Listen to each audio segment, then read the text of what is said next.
Good evening, everyone. Thank you very much for joining us this evening here in Chatham. My name is Mike LaSousa. I'm the superintendent of schools. I know some of you have come from out of town, so thanks so much for coming to our community to join us. I want to begin the evening just by thanking the Chatham Education Foundation. Chatham Education Foundation is one of the premier partner organizations in our community. Since its inception, the Ed Foundation has donated more than $1 million to our school system to fund teachers who are interested in trying to be innovative in their classrooms and to fund evenings like this for administrators like me. And the Ed Foundation is having its annual celebration April 1st. If you go to their website, you can get some tickets, and please do support the Ed Foundation for all the help that they give us here in the schools. About 3 years ago, I wrote this grant to the Education Foundation, and the idea behind the grant was to bring in some unique and accomplished individuals who could share with us as a community, a learning community of students, parents, educators, what they thought were the skills and the attributes that enabled them to be successful and accomplished in life.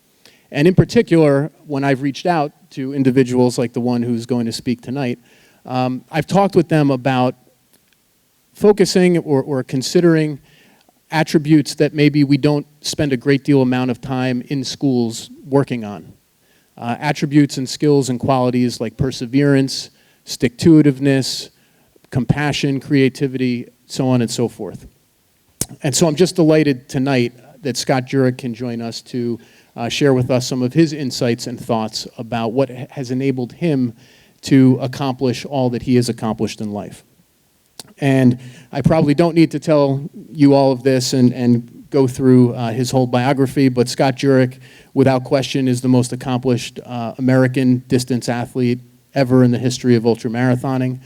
To just give you an idea, if you're not familiar with ultramarathoning, the race that he won 7 consecutive years, the Western States Endurance Run, is a 100-mile race to run through the Sierra Nevadas on trails. It has 40,000 feet of elevation change. And Scott pulled off those 100 miles in less than 16 hours. And that's just one of the many phenomenal accomplishments that he can boast of in his life. Of course, most recently, in addition to all of the ultramarathon greatness that he has achieved, he just completed the through hike, the fastest through hike ever of the Appalachian Trail, some 2,200 miles in 47 days or so, averaging something like 47 miles a day. But I'll mention 2 things that you probably don't know about him. First is that he was the valedictorian of his high school class. So he's not just all brawn, he's got some brains as well. And second, I first came across Scott, believe it or not, about a year ago, running a marathon. I've developed a habit over the years that during races, if I come across any disabled athlete, I give them a shout out or a pat on the back and tell them they're doing a great job. And I was coming up upon a blind runner, and I knew the person was blind because she or he was tethered to another athlete. And when I got up to say, great job, you're doing terrific, who was leading that person and serving as the guide but Mr. Scott Jurek. That's the kind of person he is. He donates to the running community in ways that are truly selfless and make other people better and inspired. So without further ado, I'd like to introduce to you all Scott Jurek. Thank you, Mike. Thank you.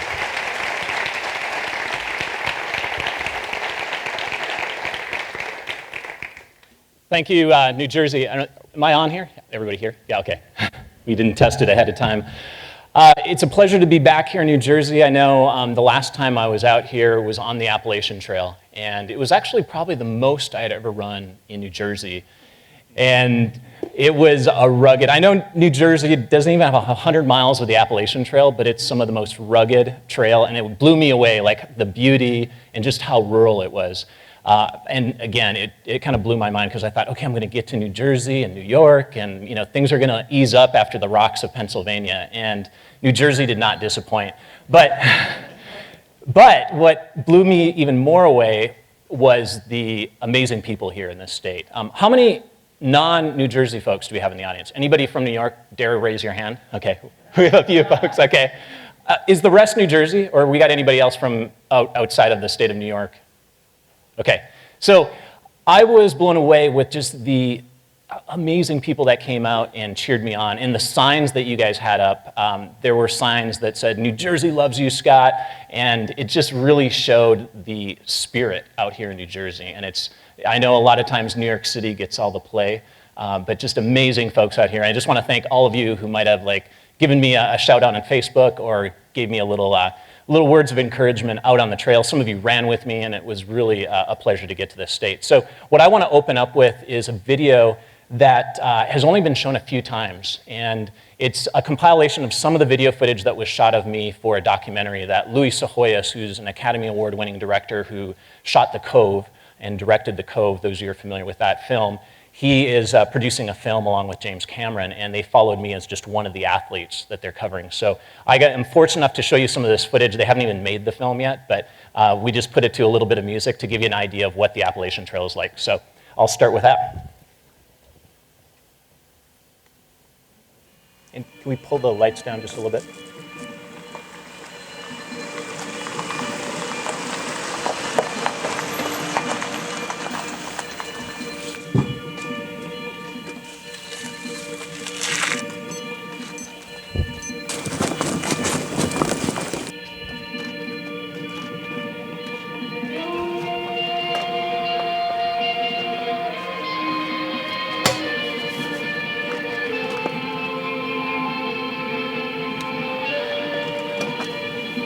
Well, let's go to Maine.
Promised in the first place, but we'll suffer for as long as we can take.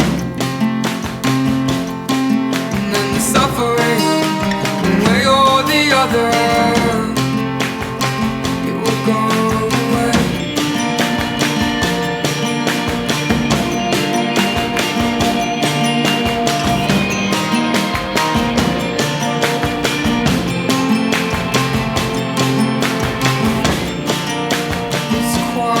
And you wait, you make the bed for two you've always made. Though half empty from some days before he lay down on the kitchen floor, you struggle, but you cannot afford to wait. And in a senseless moment, everything you're walking towards taken away. So you sold everything that you didn't want, and you sold everything that you didn't want, and you sold everything you didn't want. Say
He's 30. I'm making here.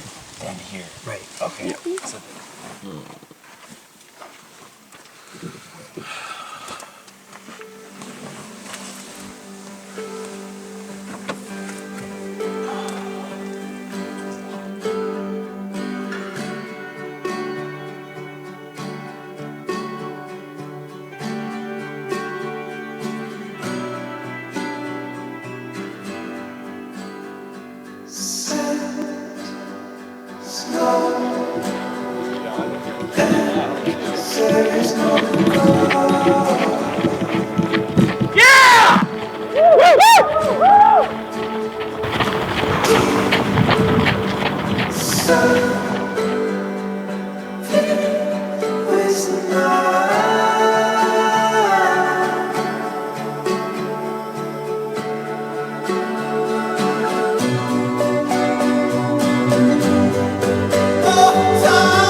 think, that's a lesson for everybody. It's like, it's just like, just when you think you've gone to like the deepest, darkest place, you have something more to give.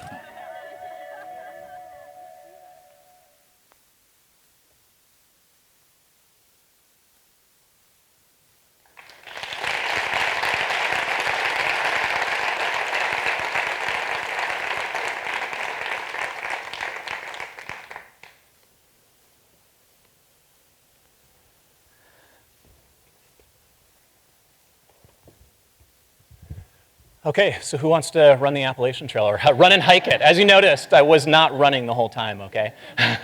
Anybody, who's been on the Appalachian Trail? A lot of you. How many people have done the whole thing?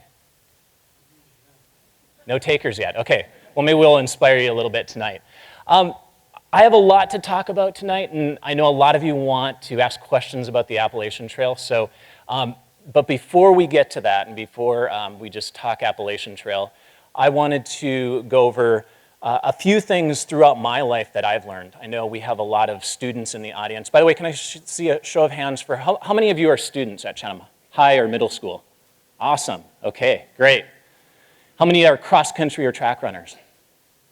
Awesome. Okay, thanks for coming out tonight.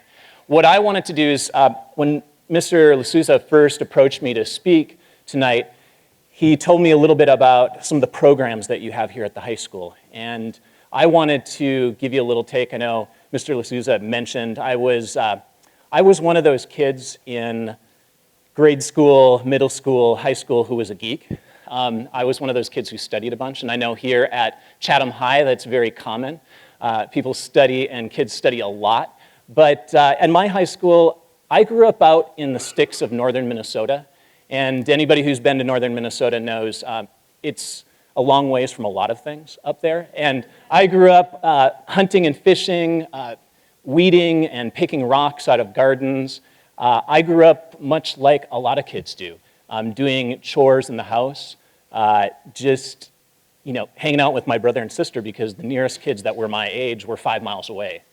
And I learned to have an appreciation for the outdoors and spending time hunting and fishing with my grandparents, my aunts and uncles, my parents, building forts out in the woods. It really was a big part of my life, and it really made me who I am today. I know a lot of you students probably grumble about some of the things you have to do at school or work or at home, maybe don't like everything that your parents make you do.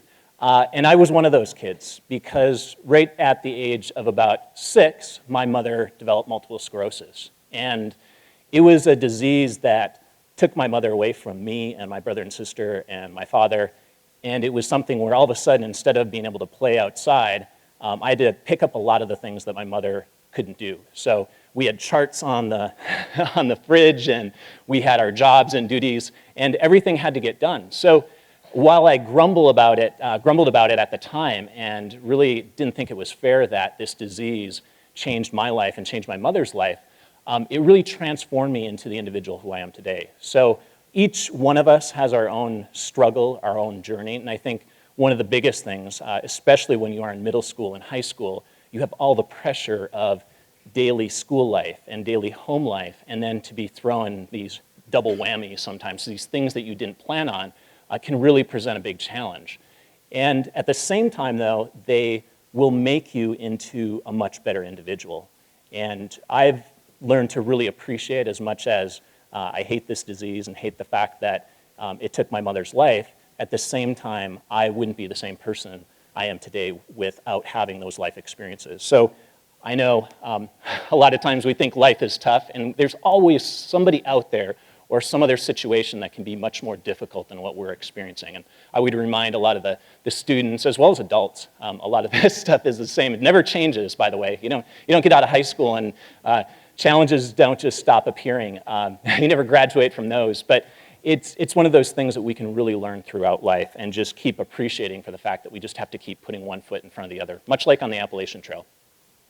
As Mr. L'Souza mentioned, I was fortunate to get into this sport called ultramarathoning. And I used to hate running. So those of you who are lacrosse players or basketball players or whatever sport, or maybe you don't even like sports at all, I used to hate running, and now I run ultramarathons. I used to hate my vegetables, and now I am a plant-based fueled athlete and just eat fruits, vegetables, grains, and beans. So the lesson there, I think, is you never know where life is going to take you, and sometimes we take a completely different path.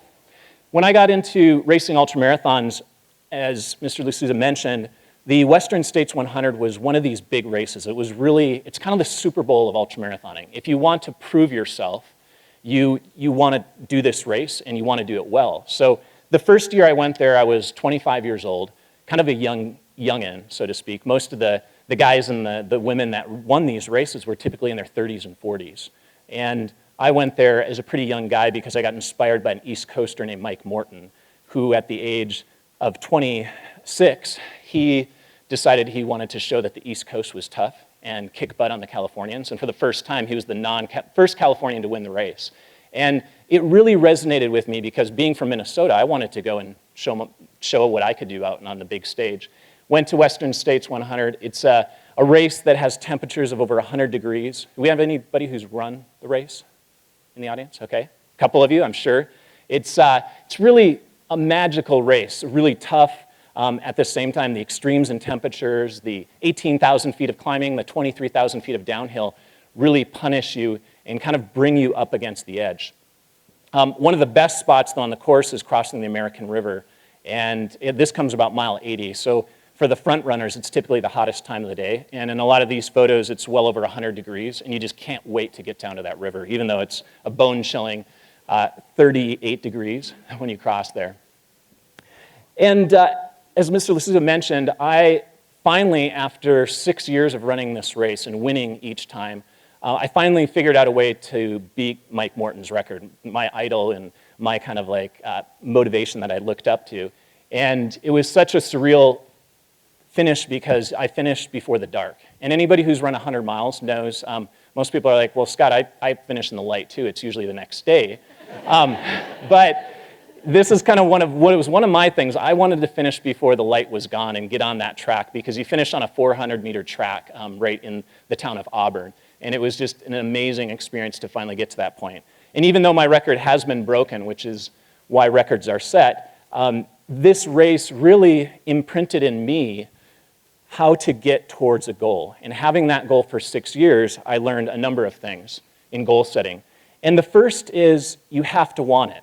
And anybody, the students here, the adults, know that if you're not really into a goal, if your head isn't there, if your heart isn't there, it's really hard to achieve that goal. Secondly, you have to know it. You have to know that you can get to that goal. And the way that you do that is you practice. You perfect and basically hone your skills to get to that goal. And for me, each year getting to Western States, I would try to figure out what I could do differently. And in doing things differently, you have to tweak things. Sometimes for me, I would sit there and figure out, okay, how can I make up a couple of minutes here? Or how can I make up a couple minutes in this section? How can I tweak my diet? How can I adjust things to make myself more suited to break that sub-16-hour mark, which I had never had before? And then lastly, I know this might be repetitive, but when you're at mile 80 and 100-miler, or you're 46 days into the Appalachian Trail, and you've slept 1 hour, and you just feel like, you know what, it'd be nice just to kind of roll in at whatever time, or maybe I'll just finish today and not really push myself. In those dark, deep moments, you have to really want it. And I say that because there'll be times when you think to yourself, I can't do this. And whether it's sport or academics, you'll get to that point where you think, yeah, I just can't do that. And that's when you have to dig out this really want it aspect. Another race that I learned a ton from was the Badwater 135. The Badwater 135 sounds like an insane race, and I used to think the same thing because there was no way I was ever going to run this race. It's 135 miles through one of the hottest places in the planet, Death Valley. You start at Badwater Basin, the lowest point in the Western Hemisphere, 246 feet below sea level, and temperatures can reach well over 125 degrees. And by the way, those are not puddles on the road there. That's the heat waves rippling off the pavement. So not only are you dealing with the heat coming down from the sun above, radiant heat, you're also getting heat bouncing back off the pavement. And there's legends of shoes melting on the course. You can fry an egg on the pavement if you want. It is one of the most hottest places on the planet, and it was a road race, and I thought to myself, why would anybody want to do this? This is stupid. Well, about 10 years later, I found myself on that starting line, and it was an amazing experience. One, I learned I could run 135 miles on pavement, something I didn't ever think I'd want to do or could do. And it really taught me a lot. And the beauty of Death Valley, too, a lot of people think it's just this flat desert. There's 11,000-foot mountains surrounding you as you're running through these valleys. So it is quite picturesque, even though it seems like you're running on another planet half the time. And you're having to deal with these things such as, how do I create sweat? Because your body can only produce so much sweat when it's 130 degrees out, 125 degrees out. So usually what that entails is, you'll notice I have this weird kind of cone head, and that's actually ice in my hat, ice in the bandana. You'll see I'm wearing pants because I'm trying to shield myself from the heat that's bouncing off the pavement. So there's all these things that I had to learn about Badwater. The other thing I had to learn is, how am I going to cool my body even more? So my buddy had this big cooler that he was toting around in his truck, and I said, hey, at mile 50, I think I'm going to want to jump in that. And he was just out of his mind, like, you're going to get in that cooler? But I somehow wiggled my hips in there in a bunch of ice water, and this would bring my core temperature down enough where I could run another 5-10 miles before I need to jump in again. And now I guess you can't even find a king-size cooler in the Las Vegas area before Badwater, because a lot of people are implementing this technique. So it is quite effective. It gets a little hard when you have big hips, so I could barely wiggle myself into it, but it was very effective. And again, you'll see just all these things I had to learn about how to deal with this extreme heat, as well as get out of that normal rut of running just on the trails. One element of ultramarathons, and I want to mention this because you saw it in the video, I wouldn't have been able to do something like the Appalachian Trail or a lot of these races without support. And anybody who's helped another runner, whether it's their first half marathon or ultra marathons, you know how important support is. And it really was helpful. Those of you who have read my book, I know about my crazy buddy Dusty and others who've helped me, but my wife Jenny, who supported me on the Appalachian Trail, as well as all the people that came out, just bits and pieces here and there, I wouldn't have been able to do it without them. So it's really key to implement that. And with that, you have to be humble. Not only humble because you have so many people invested in supporting you, you have to remain humble in a situation like the Badwater 135.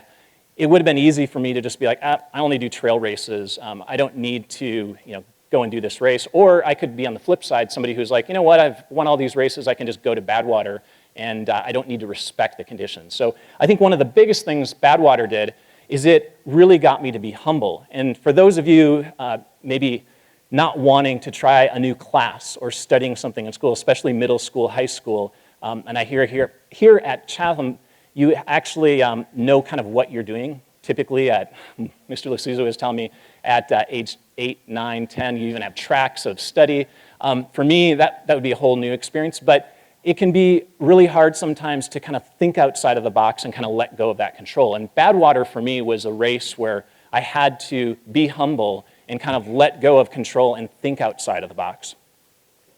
The thing I had to do, of course, at Badwater was respect the unknown. I could have been somebody who thought I can just go as fast as I want. I'm not going to wear that crazy suit, long sleeves and pants.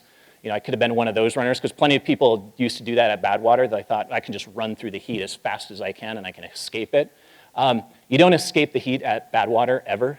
As I found out at 10 o'clock at night, those of you who've read my book know I was puking my guts out, and at mile 70 was ready to stop. So you really have to respect the unknown, and Badwater taught me that time and time again. You also have to embrace setbacks.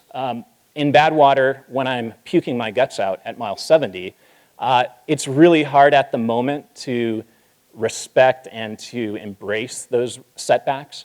But those setbacks are where I've learned the most, not only in my racing career, but also in life. And so I would say to all the students, as much as we don't like defeat, those of you who are in sports or might be competitive on the academic side, it's really hard to sometimes not appreciate those times that we lose, or those times that we have adversity. And partly, I'm a big believer that adversity breathes transformation. We become stronger when we deal with that adversity and come back from it. And sometimes you don't be successful. Sometimes you don't bounce back up and win Badwater like I did. Sometimes you don't finish under 3 hours on the Appalachian Trail after 46 days. But there have been plenty of times where I've lost, but I've come back stronger. There are times when I thought I could never get back up, and I did.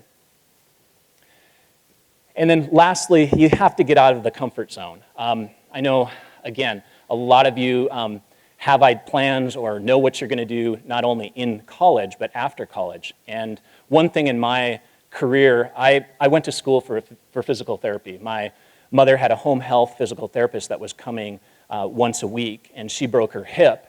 and the physical therapist said, hey, Scott, I'm going to need you to help out with the exercises on the few days of the week so that she can get her exercises every other day. And so I was a sophomore at the time in high school, and he convinced me when I was a junior that, hey, you should really think about being a physical therapist. And prior to that, I don't think anybody would ever guess, I wanted to be a game warden. And I know that's probably not a popular profession here at Chatham, but that was what I thought I was going to be. I loved the outdoors. I loved hunting and fishing. I thought, I'm going to be a game warden. But it was that experience and just getting out of my comfort zone, even at a high school age, and thinking about something different, and that was physical therapy. And I went on to get my master's degree and practice physical therapy. And I think a lot of us sometimes have those set plans and those directions, but don't be afraid to figure out how you can tweak that to satisfy your passion and your love for something that you want to do for work. And I think sometimes we can't all be as passionate about our work, but we can find ways to implement our skills and what we love to do to help others, or to really feel like we're doing something maybe rather than just something simple that doesn't really seem as beneficial to a larger population. Another race that I know Mr. L'Souza said the Western States 100 is such a tough race. Well, the Western States 100 isn't nearly as tough as the Hard Rock 100. The Hard Rock 100 is a monster. It's a beast of a race. It's 33,000 feet of climbing, 33,000 feet of descent. So total that up, it's 66,000 feet over 100 miles, up and down. And it's all taken place in the lower part of Colorado in the San Juan mountain range. Typically, this course, you're hovering around elevations of 10,000 feet. You climb a 14er, you go over 6 passes that are 13,000 feet high, and it feels like you're breathing through a cocktail straw. And this is me coming up Handy's Peak at about mile 40 when you're just starting to feel like, okay, I'm getting closer to the halfway point, and you have to climb a 14er, and it's, my face probably says it all there. It's a struggle just to breathe as you're getting up this mountain. But that race really was challenging for this terrain. 9-mile downhills, 9-mile uphills. It just blew my mind the first time I went to this part of the country, and thought to myself, I'm going to do this race. I was new to 100-milers. I'd only run a couple, and it really just blew my mind away. I ended up dropping out that year. But then in 2007, I decided to go back and see if I could finish this thing. This is going up Grant Swamp Pass. Those of you who've been in the San Juans know the scree fields can be crazy there. You basically take one step forward and end up moving down half a step each step you take, because you just spin in the scree because it's so steep. And then to top it off, I decided to play soccer with a bunch of 6- and 7-year-olds, and I badly sprained my ankle. So 3 days before the race, I'm sitting there with my ankle the size of a grapefruit and black and blue all the way up the ankle. That's after the race. But thought to myself, if I just duct tape this, put 2 different casts on, including an air cast, I can try and hobble around the course because I've been training for a month. I'm going to get out on that start line. I'm going to figure out a way to get around that course. Those of you who have a little medical background, you can see my lateral malleolus, the outside ankle bone, looks pretty good outside the black and blue on the top. Of course, it all came back once I stood back up on it and swelled in that bunch. So a setback like the spraining of my ankle, days before a big race that I prepared for a month, the first thing I experienced was all these crazy emotions. I was mad at myself. I couldn't believe, gosh, why did I do something stupid like play soccer with a bunch of 6-year-olds when I could have just been resting? Those emotions are going to take hold of your initial thinking. And I think for a lot of us, when we get into a difficult situation, we sometimes never get out of that emotional state. So you need to have your emotions, be mad, be frustrated, but then you have to start thinking about, okay, how can I make this situation better? What can I do to get myself through this situation? And so you have to take stock. For me, it was figure out, okay, how can I get the swelling down? I can wear an air cast along with another brace, and I can apply compression.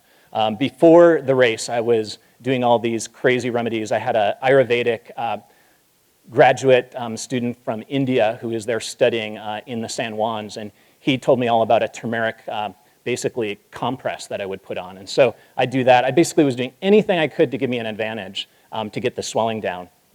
And once I started remedying that situation, got a little bit more confident that I can somehow get around the course and maybe even have a crack at breaking the record, which I eventually ended up doing. So I think more than anything is you have to think positively. It can be really hard when you're struggling. Those of you who are students, whether it's athletics or academia, you will get to a situation where you still have to think positive, even when you're in that dark spot of like not succeeding or not even finishing or getting to that point where you think you can get to the other side. Lastly, a race that had a huge impact on my career and I learned a ton from was the Spartathlon 153-mile race from Athens to Sparta. And it's a classic race in Greece. It commemorates the route Phidippides took when he was basically told to deliver a message from Athens to Spartans because they were being attacked by the Persians. And it commemorates the race, basically not the race, but the life or death foot race, you could say, of him having to get from Athens to Sparta. He not only ran that distance, was told by the Spartans that, hey, sorry, we're having a huge festival, we'll come over and help you another time.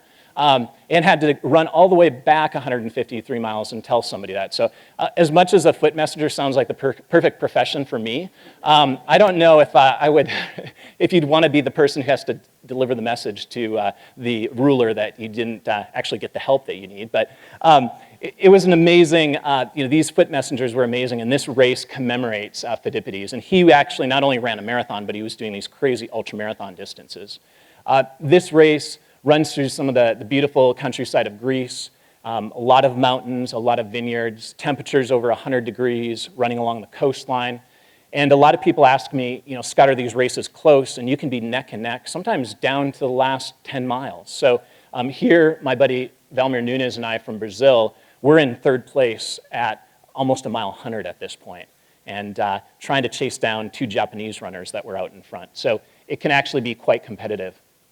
One of the beautiful things about this race, too, you run through all these tiny little villages, and the kids would come out late at night, 8, 9, 10 o'clock, even 11, midnight, and they'd run and bike with me, and they'd be hollering at me in Greek, and it was really infectious, and it really helped get me through some tough moments throughout the race, and just seeing how the community, even though Greece isn't known for their long-distance running, they are known for just that Olympic spirit, and it's very alive in Greece when you compete there. Much like at the finish line and all these reporters are there, you would think, again, that you wouldn't think of Greece as being this place, but they're so proud of their heritage and so proud of that Olympic spirit. This is a key element of a race like this in Spartathlon. It's a race where being present and being in the moment is really key. And one of the biggest components of this is listening to yourself. I know it can get really busy both in school and work and times when we're challenged, and there can be a lot of noise happening, and it's really important to pay attention, especially as an athlete like me who's doing these crazy ultramarathons. I have to really listen to my body as well as listening to others. I think sometimes we can get caught up in the stress of daily life that we don't really take stock of things and think about, okay, how can I listen to somebody else, or how can I listen to my body and really understand what it needs? And in an ultramarathon, if I'm not listening to my body in terms of what it needs to eat, drink, what it needs for sleep. I know the Appalachian Trail is a different story. I went on the biggest sleep deprivation stint I've ever done in my life, but in normal life, we need to balance all those factors, and it can be really important to kind of tune into the body as well as tune into others. One thing that's helpful for me in these races as well in life is thinking of goals as small little pieces rather than the big goal.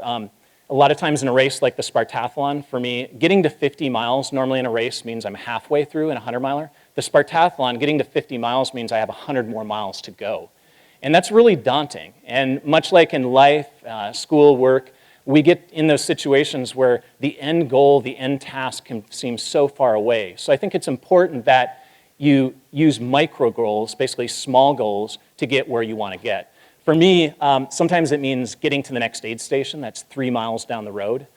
Sometimes it means getting to the next shady spot on the road where an olive tree is shading the hot pavement, which it does quite frequently in Spartathlon. And then sometimes it means just putting one step in front of the other. And I know a lot of you fast cross-country and track runners were thinking, gosh, that Scott Jurek guy is really slow, because I saw him on the Appalachian Trail video and he was moving at a snail's pace. It was a struggle sometimes just to even walk, and anybody who's gone through some of that terrain, nobody runs that stuff because it's just so rugged. But for me, in the state I was trying to do 50 miles or more a day, especially at the end with little sleep, it was a struggle sometimes just putting one foot in front of the other. And that really is about staying in the moment. And I know a lot of times in school and work, we can sometimes just find ourselves not paying attention to being in the present moment, being in the now. And that's one thing I learned. I read a book called The Power of Now during my ultra running career, and I've dabbled in meditation and yoga, and it's really helped me tune into the present moment and really figure out what my body needs, what my mind needs, and sometimes just, for me, it's staying upright, staying focused on the end goal. The last piece, how many of you have run or walked or done something for a charity? Probably a lot of you, okay? A lot of you know that when you're doing that goal, you draw a lot of strength from it. And so a lot of times people ask me, Scott, how do you get through those really difficult times besides paying attention to your body, besides staying in the now, staying in the present moment? How do you get to that situation where or how do you get yourself back out on the trail when my body's screaming at me to stop, when I'm tired? One of the big things that's been helpful for me over the years is having an intention, having something greater than me, because anybody who's run or done an endurance sport or any type of sport, it can be really selfish. There's a lot of time spent on practicing and training and then executing the race. So I think it can be really helpful to have an intention, and that might be running for a charity. It might be having somebody that you are dedicating a challenge to. Because a lot of times, there's no doubt, it's really difficult to pull yourself back out there. Or if you've run a marathon, anybody knows, mile 20 is extremely difficult. So you need to find something that can motivate you when you're like tapped and there's nothing else motivating you. You've got to find some type of intention, something you're dedicating that, I guess, I would call it suffering to, because a lot of times what I do, there's a lot of suffering involved. But it's a real cleansing suffering, and when I have like that goal and that intention out there, it really helps me push to the other side. And I think a lot of you young people too can learn from that, because it's hard sometimes to get through difficult points in life and through school, and having some type of intention can be very useful. And lastly, in this element of staying present, my yoga instructor, Big Bill, who's 6'5", he's this monster of a guy, not your typical yoga instructor. I remember once I was struggling in class, trying to hold a pose, and he said, remember, this is what you came for. And it's been a mantra that has helped me throughout my athletic endeavors as well as life, because I have to remind myself, especially in the Appalachian Trail or any of these tough challenges I've been in sport, to think about, nobody is really forcing me to do this. Nobody's, telling me you have to. By the way, kids, don't become ultramarathoners for money anyways. It's not a lucrative profession, but sometimes money can drive you. But when I get in these situations, like nobody's telling me, Scott, you have to run the Appalachian Trail. Jenny sometimes helps push me, which is good. It's good to have motivation, but there was nobody forcing me to do that. And I think sometimes you learn the most when you're in a situation like that. You can call it quits, you can pull the plug, and it's a very difficult situation to be in, but remind yourself that nobody's forcing you to do this. And for me, I'm out there for fun, even though it doesn't look like it in that video. There is fun to be had beneath the pain and beneath the struggle. So remember that mantra. That can help you a lot of times. Lastly, I want to leave you with a few words. Mr. L'Souza mentioned that, he mentioned some of the projects and some of the foundations and grants that he's set up, as well as the foundation here has set up. One of the things that's helped me throughout my career is finding a way to give back. Again, ultramarathoning is not this lucrative profession, but I've always been a big believer is that you give back to the community. And running is something I've learned so much throughout the year that I've had the pleasure to work with a group like the Himalayan Cataract Project. I went over to Ethiopia, led a group of folks from around the world, and we did eye care and volunteered in the eye clinic where basically over the course of a week, over 1,000 people were cured of blindness. So simple cataract surgeries that were done in a very assembly line type atmosphere, and we were volunteering. And it was incredible to pull off the patches of these individuals who hadn't seen for most of their life, if not all of their life, and see them see for the first time. It was an incredible experience.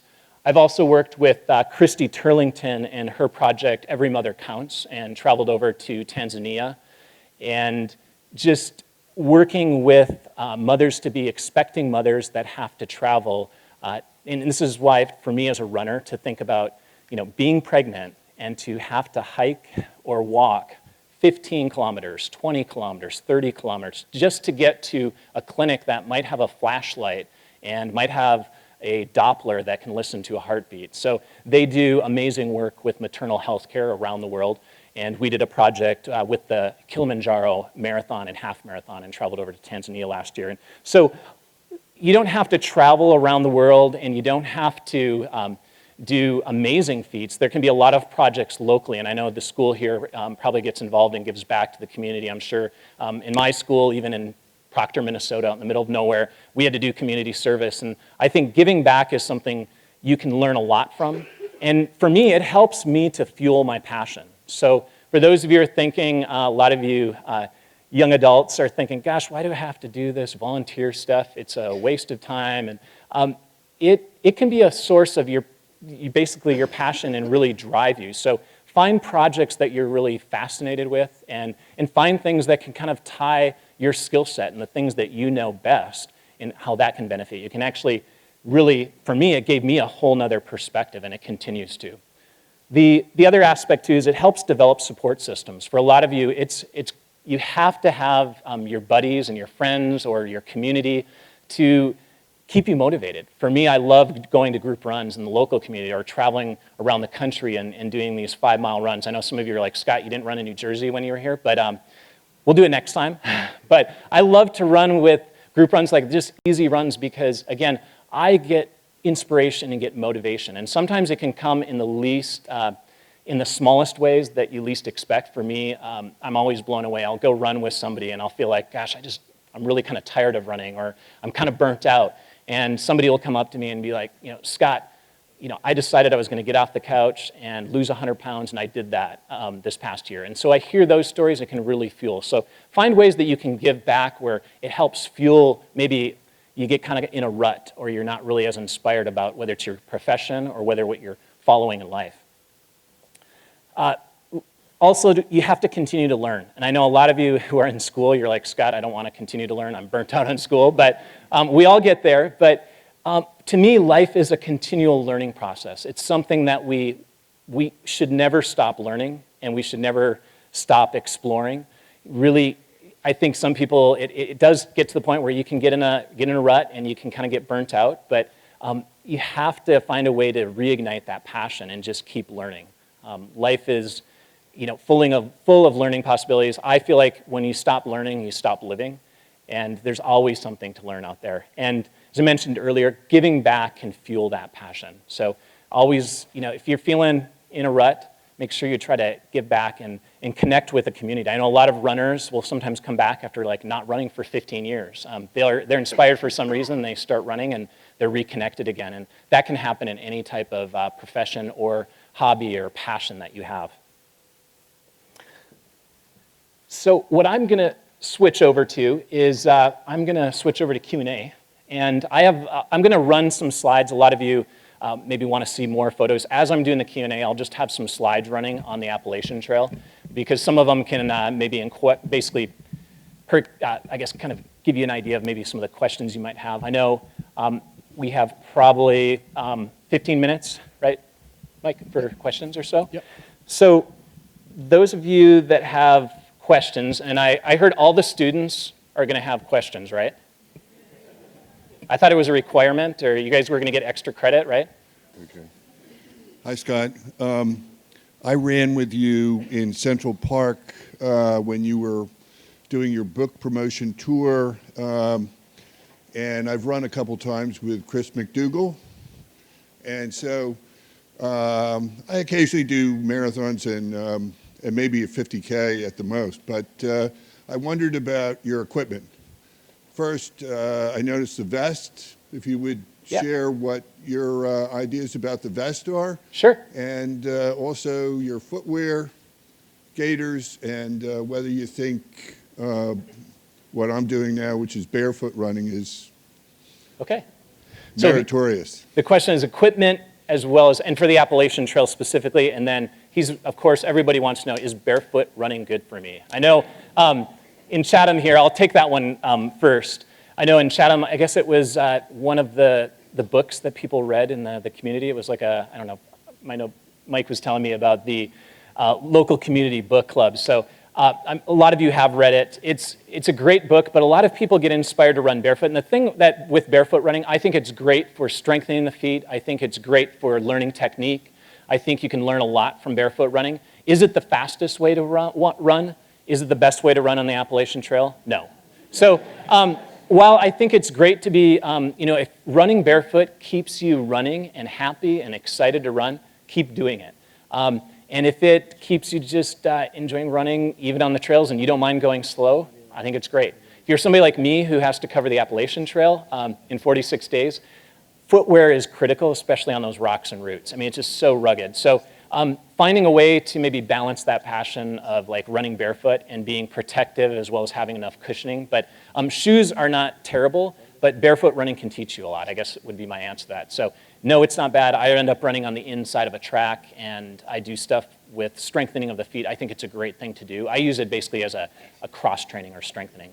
The other question was the vest. The reason, and I know this is great too, because Mr. LaSouza told me there's a program, even design, and Jenny and I were asking. My mother was a home ec teacher, and we were like, do they even teach home ec at Chatham? Or is that even, I know a lot of schools have dropped it, but he was telling me they have a textile class here. So relating that to the vest was a project I worked on with Ultimate Direction and figuring out how I could carry water, fluids, food, gear, such as the jacket, and have it accessible. So while it looks like a fishing vest and it looks a little weird, it's very effective in keeping things where you need them.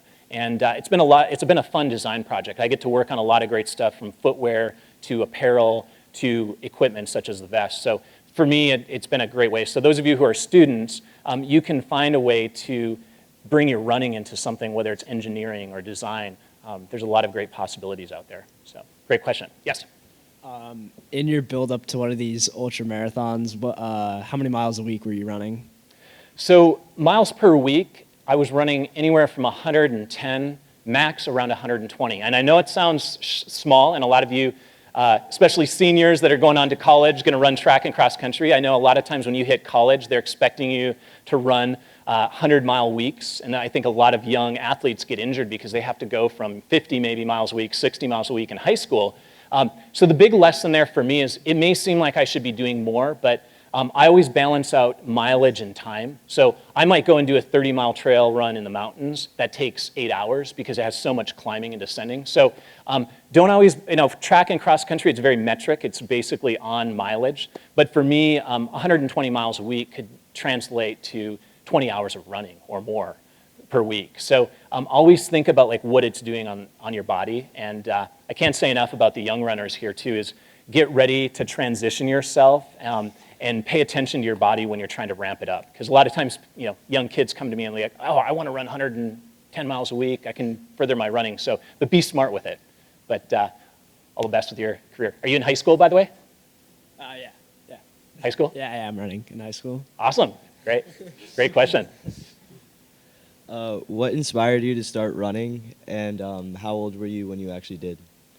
Good question. So I dabbled in, again, hunting and fishing were my thing, but I dabbled in a couple of 1-mile kids races. I used to get inspired because I'd read in the newspaper, and you know how at the beginning of the year, maybe they don't even have this anymore because nobody reads newspapers, but they would have the running races for the summer, and as a kid, I was like always mesmerized, so I'd always circle the ones that had 1-mile races for kids.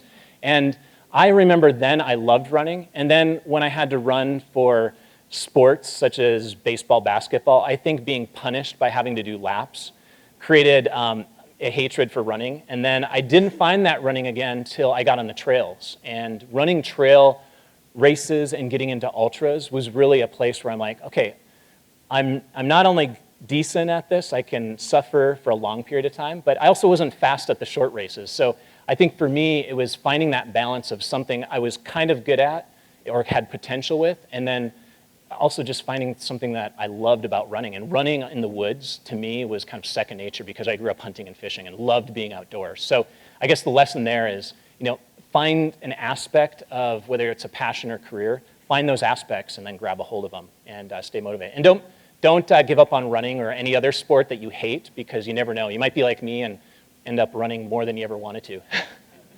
Good question, though. Thanks. Are you competing, by the way? Yeah. Yeah, awesome. And keep it fun. I mean, a lot of the track cross country as well, even if you're not a track and cross country athlete, if you're another athlete, I think sometimes it can be hard in middle school, high school, and college to stay motivated because you can get burnt out. So just keep it fun. Find ways to keep it fun, even though it's hard work. Yes? How many pairs of sneakers did you go through during the Appalachian Trail? It's a good question. I went through only 8 pairs of shoes. Now, a lot of people might think I should have gone through more. I'm one of these guys who likes to wear my shoes until they don't have enough miles left in them. So I'm a big believer in not wasting things. I don't know, must have been my Polish grandmother who grew up in the Depression, but I wore them till they were shredded on the uppers. Usually what happened is the uppers, because of the rugged terrain, the rocks, you guys know here in New Jersey, New York, super rocky, and the uppers would wear down quicker than the outsoles and midsoles. But there was nothing like a new pair of shoes, but the problem with the Appalachian trails, they would be muddy and dirty and gross within a day. So you'd have a new pair of shoes and you think, oh, it'd be so great, and then right away you'd get them. So there wasn't really any benefit. After a while, I was like, just give me whatever pairs of shoe there were. There was usually 2 or 3 that were molding inside and all gross, but that's what I got. So good question, though. Yeah, thank you. Yeah. Hello. I'd like to ask you, what made you decide to become a vegan, and how was the transition from being a meat eater to becoming a vegan? Like, what was that like for you? Good question. I mean, what was it like? Well, again, if you can imagine being in Minnesota, this is where hunting and fishing are like king, and I grew up in family. I mean, to this day, my grandparents are probably rolling in their graves thinking that I became a plant-based eater because where I was growing up, you can't go out to eat. So what I had to do is I had to learn how to cook for myself.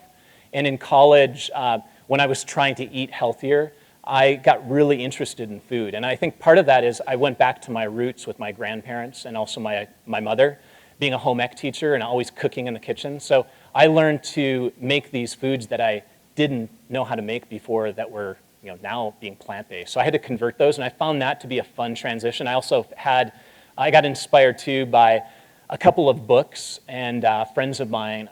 One, those of you who have read my book know Hippie Dan. He's a character early on. And again, I was not somebody who hung out with hippies or people with long hair and ponytails. So I got inspired by him because he was the guy who ran the local bakery, and he made whole grain bread and all these things that I didn't have when I was growing up. My Polish grandmother just made white bread all the time, and I loved just cheap white bread. And so he taught me all about whole grains and eating all these different foods, and that's really what inspired me, rather than it was the health at some point, but I think the big thing is I was just inspired about all these new foods, and somehow I ended up eating all these vegetables that I used to hate as a kid. So I think it was really this passion for food and then having the foundation from my grandparents and my mother. So I would say to those of you who are thinking about being plant-based is there's a learning curve with it, but don't be scared off by it. And I think what's really cool, not only in schools now, you're seeing better choices, not only in school lunch programs, but also just what's available. So you have to search for it. And in Minnesota, you definitely have to search for it. So good question. Hey, Scott. Thank you so much for coming here to speak with all of us. Oh, thank you. It's very kind of you. About a year ago, of course, I know that you don't advocate this. I read your book, and I got so excited that I decided to run a marathon without any training. That happens.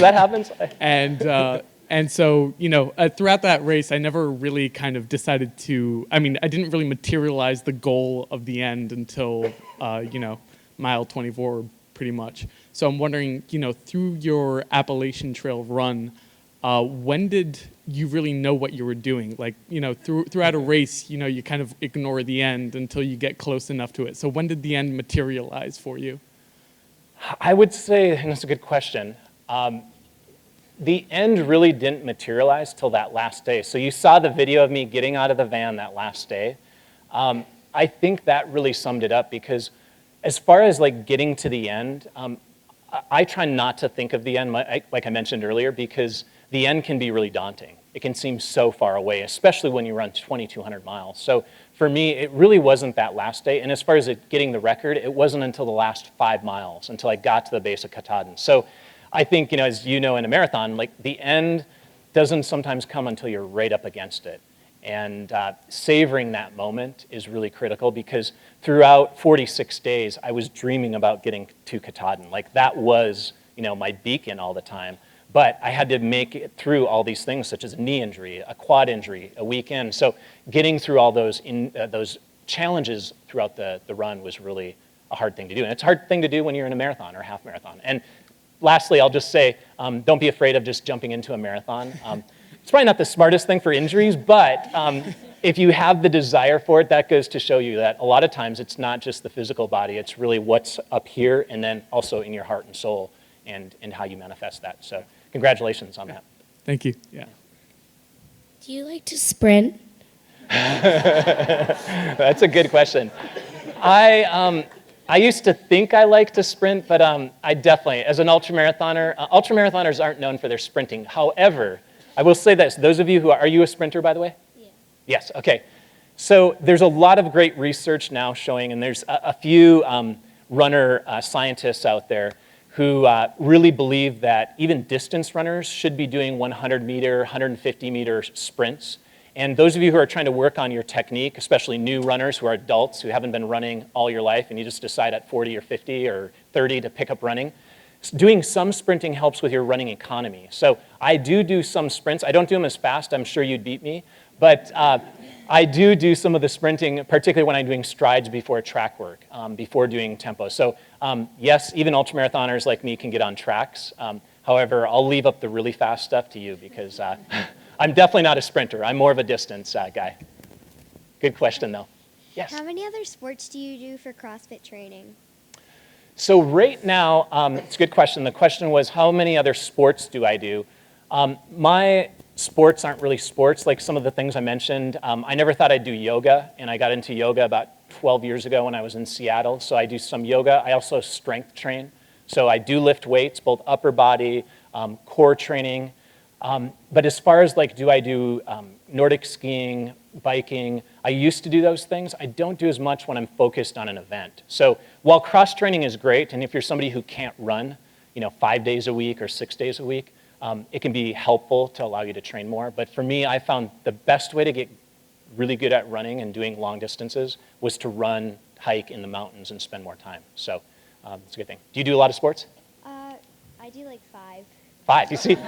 And I think, by the way, those of you, I know we have a lot of parents in the audience, I think it's great when, especially, there's a lot of viewpoints on this in Europe. A lot of the great athletes, especially endurance athletes, come from backgrounds where they do 4 or 5 different sports. So there's a real debate, both in Europe and the US, how we should develop the best athletes. And sometimes the best way is to let them find the sport that they love the most. While it's counterintuitive, a lot of times we gotta start grooming them right away. But find the things that you love. So I would say to you, keep doing all those sports and find the one that you love the most. And that might be 2 years from now, it might be 10 years from now. I'm a little taller. Hey, Scott. I'm Cara. I'm friends with Jennifer Farr Davis. She's Oh, also yes. we're Of course. fellow American Hiking Society ambassadors. Yes. So Jennifer was the one who had the Appalachian Trail previously. I'm wondering, how do you handle it when you lose a record, right? And also, what record do you have in mind to set next? Okay. And yeah, by the way, this is always funny because I know Jennifer. So the question was, how do I feel about, records being broken and then, what's next? And Jennifer and I are good friends. We've known each other for years. And so a lot of times people are like, Scott, you mean a woman had the record and you only beat it by 3 hours? So sometimes we like to put labels on being male or female, young or old. And I'm a huge proponent of the fact, especially in ultra distance sports, something like doing something for 46 days, it doesn't really matter how old, whether you're male or female. In running with my blind buddy, Thomas Ponick, who's from the area near Bear Mountain, and he was in the video, even blind individuals or those that, and I don't like to use the word handicap, but they do amazing things too. So I don't like to put limits on people, and I feel like even though people like to pose the question of well, it was only by 3 hours, and you're a guy and she's a girl. I really think ultra endurance and endurance, after a while, you get to a point where it doesn't really matter. And for me, records are made to be broken. They're made to push us further. And for me, that record was something that pushed me beyond the edge I ever thought I could go in terms of not just running and hiking, but sleep deprivation. I've never witnessed or experienced so much sleep deprivation and falling asleep on the trail. So thanks to Jennifer, she pushed me to that point, but I learned so much more. So I feel like goals and records are a way to push us further. And it's funny, I'm going to be helping my buddy Carl Meltzer, who's trying for a third time to break the Appalachian Trail record this year. And so I'm going to be, and Jenny, we're both going to be helping him for 2 weeks. And I might actually witness him breaking my record, and I'm helping him. So that's what I love about the hiking, the running communities, and the endurance communities, is that we're this big community. And as much as we compete, there's also this coming together. And what's next for me? I wish I could answer that question. I'm still mulling things over. I'm still digesting the Appalachian Trail. But I'm getting inspired to do something else. I needed a little break. Needed to gain my weight back after 19 pounds lost, and just getting, and you can see in the video. So for me, I'm just trying to let my mind absorb everything and figure out what's next. But it really inspired me to do more. This is the stuff I want to segue into my career. And that's one thing for all the adults as well as the students out here, is that you can change directions. And for me, I'm probably done with competing in 50 milers, 100 milers, formal races. For me, doing adventures like this really sparked my joy of running when I was kind of burnt out. And Jenny was like, wow, the first few days, you were so excited and so happy. And I had that excitement and love when I was out on the trail, even when I was tired and totally sleep deprived. Being out there and following that goal and just searching around the corner what was next was really a motivator for me. Thank you. Yes. Good evening, Scott. I also wanted to start out by thanking you for being here tonight. I think everybody's really enjoying everything. In regards to your book, can you speak a little bit about how you actually plan to put the thing together, what you would talk about, what you were going to leave out? And just like we all have running coaches and fitness coaches, was there anybody that kind of guided you along on how you would actually get the thing out and published? Yeah. So the question is, how did I write a book amidst doing all these runs? I got a lot of help because for years, and so this is a good lesson. I told everybody would say, Scott, you need to write a book. And this was 15 years ago. And every year I'd hear that, and I'd be like, yeah, I'll get to it at some point. I'll get to it at some point. And then finally it took a friend of mine and his wife to say, no, you really need to do this. So how it happened is I had a friend, and his wife was a hobby writer. She was a physician, but she loved to write. She had written 2 books, and she said, you've got to write a proposal and figure out a plan and do some sample chapters. So it really took that nudge. And I got some help from a great co-writer, Steve Friedman. So I did a lot of writing and editing with him and him getting my voice. And so I definitely had to have some help. So sometimes I think it's best if we lay down the ego sometimes. And as much as I maybe thought I could write a book, I needed some help to do that. And basically figuring out the direction of that happened kind of organically with friends, and then having a supportive wife and life partner in Jenny to coax me along to do certain things and kind of figure out how I could write this book. So it took a lot of people for sure. How long did the whole process take? It was well over a year and a half. So it's a project. It's an ultra marathon in and of itself. So I don't know if we have any writers in the audience or future writers, students, but writing is not something that I enjoy. It doesn't come easy to me, but I love to get out and share my story with others and speak. So it was great. So it's good to sometimes be forced to do things that you think you can't accomplish. And writing a book was that ultramarathon for me. Thank you. Thank you. Good evening. Hi, Scott. Like everyone before me, thank you for being here. Really appreciate it. My question is about overcoming roadblocks. Mm-hmm. I'm a beginner runner. I still consider myself a beginner runner despite my runs, but I tend to have overly ambitious goals, and I'll psych myself out of them. What have you considered to be something that was impossible, and how did you overcome it? So I think for all people, it's important to have not only your A goal. So it's good to dream big. I'm a believer in dreaming big and really putting your goal out there. I was dreaming big when I thought I could run the Appalachian Trail in 43, 44 days, 45 days. I thought it could be done, and somebody's going to do it. So it's good to have that A goal, but then it's also good to have some B and C goals. Because some people, what they do is if they can't get to the A goal or they think it's so far out there, or they know they're not going to get there, sometimes in your training or sometimes in your line of work, you know where you need to be with deadlines or other things. And if you're not there, sometimes it's easy to give up completely. And I think it's good to have a B goal and a C goal so that you have some way to like keep moving forward when you think, okay, the A goal is out of the question. And so for me on the Appalachian Trail, when I was injured a week in, it was like to even finish the trail was going to be a miracle in a way, in my mind. And so I needed to think, okay, I'm going to try to bounce myself back by just walking, even if it's 35, 40 miles a day. And that's what I did for a couple days. And the goal was like, I'm just going to try to get to the end, Katahdin.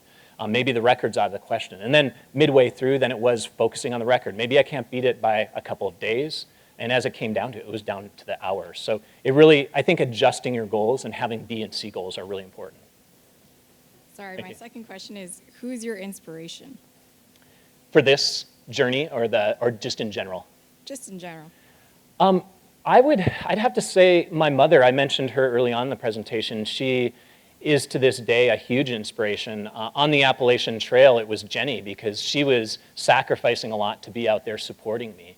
And she was a huge inspiration. And I remember, and Jenny loves to give me a hard time because she's like, I want you to like keep going and do this thing. Like there's no coming back next year. So as much as there's a lot of, and we've had a lot of fun because she comes up sometimes and answers a few questions because it really wouldn't have been possible without her. And so I think it's good to have, sometimes you need somebody to give you a little tough love. And Jenny gave me a lot of support, but she also gave me tough love and a little motivation. So I think for me, it was my mother a lot of times when I would run and be, I'm able to run, move my legs, move my body. She can't do that. And then for this trip, it was a lot where, Jenny was sacrificing a lot to be out there and such a strong individual. So finding your motivation in a lot of ways. Thanks. Thank you so much. Thank you. Okay, looks like this is the last question. Any cross-country or track marathon runner, I'm pretty sure, just knows the comfort of hearing your name during a race. In these ridiculously long races, there's obviously very little times where people can cheer you on. Running is a pretty personal and individual sport, and do you feel that these specific distances and then that this ultra sport makes you just grow to live without relying on that shout of encouragement in the race or in life, or is it just that much better to hear those shouts of motivation? Yeah, it's specifically like on the Appalachian Trail. It was as much as, how many followed it on the internet or maybe through social media? Okay, a bunch of you. It was weird for me because, I don't know, I'm an old timer in a way because I've been doing this sport for 20 years and I started running before the internet. So it was kind of weird we used to get Ultra Running magazine. I sound like I'm really old, but you learned about ultra running through an old magazine called Ultra Running that had this old black and white that would have results and a few articles in it. And so it's really, for me, it was a huge motivator because I was able to share my experiences and people came out, not only out on the trail, but also came out and supported me by giving a shout out on social media. So for me, it is new to me per se to have that interaction, and it was a little weird being followed. Some of my buddies said it was like the Truman Show, because when they'd come out, they'd be like, do you realize people are watching like where you're going? And like, sometimes I was in this other world. But for me, when I'm in like a sport that I love being away from everything, it was still comforting, and Jenny would remind me about this, that there'd just be little things to kind of know about, like what was the other reality. Reality on the trail was like put one foot in front of the other, try to alleviate the suffering as much as possible, but it was going to be hard work each day, like getting out of the van when it's 50-mile-an-hour winds like in the video. And sometimes it was, I rember reading a lot of times I know there in the video it showed me like on a phone. I barely would have reception except on mountain passes and tops. So sometimes I would read a comment as I'm posting something, and it would really make the difference just for that next hour or even 10 minutes, because sometimes I was just ready to call it good. So I would say it's that combination. It's a balance of sometimes I want to be by myself and be disconnected, but in an endeavor like running the Appalachian Trail and hiking it for 46 days and breaking a record, it was super powerful. So I would say, and sharing the stories that were shared too. I had a gentleman who ran with me. Some people would write him on social media, but then I had a gentleman who ran with me who survived leukemia. And he said, Scott, my gift to myself is to run 30 miles with you today. And he ran 30 miles with me that day because he had just survived leukemia. And that, talk about like touching and just motivation. Be like, and here I am complaining about the rocks and the roots of like Pennsylvania, and this guy just survived cancer. So I would say, to sum that up, I know it's a long answer, but you can draw inspiration from a number of different things. And as crazy as technology seems these days, we can use it to, I think, powerful and beneficial things. Even though like running the Appalachian Trail is not a big deal, there's a lot more powerful things you can do. So, but finding inspiration in small hidden places is really key for me and for my life and for the sport that I love to do. All right, thanks so much. Thank you. Great question. Great question to end on. Scott, thank you very much. Jenny, maybe you can stand up for helping Scott along the way. No, you don't want to stand up? All right. Well, she's shy. Thank you.